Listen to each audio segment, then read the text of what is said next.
આ તરફ રાજકોટ માર્કેટિંગ યાર્ડમાં ડુંગળીની હરાજી શરૂ કરાઈ। 100 ખેડૂતોની ડુંગળીની હરાજી કરવામાં આવશે।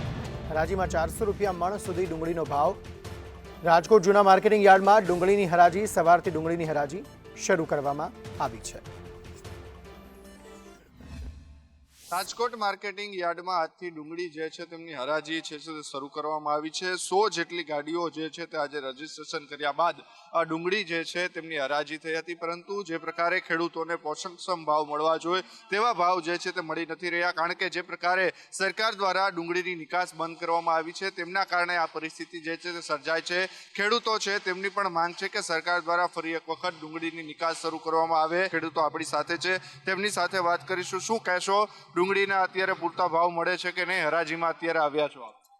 અત્યારે હાલમાં તો આપણે જોઈએ તો જ્યારે બહારની નિકાસ બંધ કરી ત્યાર પછી તો કાંઈ એમાં એવું લાગે કે આપણે ઘરે જ ડુંગળી રાખી દે એમ। અહીંયા તો લેવી પણ મોંઘી પડે અમને। અત્યારે કમસે કમ અમારે 800 થી 1000 રૂપિયા તો મળવો જ જોઈએ એમ, જે ભાવ હતો એ જ ભાવ એમ।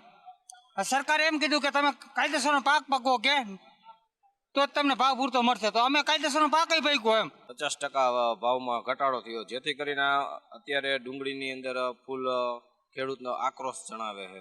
આજે એક એક પેઢી દીઠ 30 ગાડીની આવક કરાવી છે અને આજનો ભાવ 51 થી 450 ભાવ નીકળ્યા છે। શું માંગ છે સરકાર પાસે, કારણ કે જે પ્રમાણે નિકાસ બંધ કરવામાં આવી ત્યાર પછી ભાવ છે તે ગગડ્યા છે? સરકાર પાસે એક જ માંગ છે કે પાછી નિકાસ ખોલી દે અને જેથી કરીને પાછા ફરીથી ડુંગળીના પાછા એવા ભાવ થઈ જાય। કેમેરા પર્સન વિપુલ બોરીચા સાથે મયુર સરવૈયા, સંદેશ ન્યૂઝ, રાજકોટ।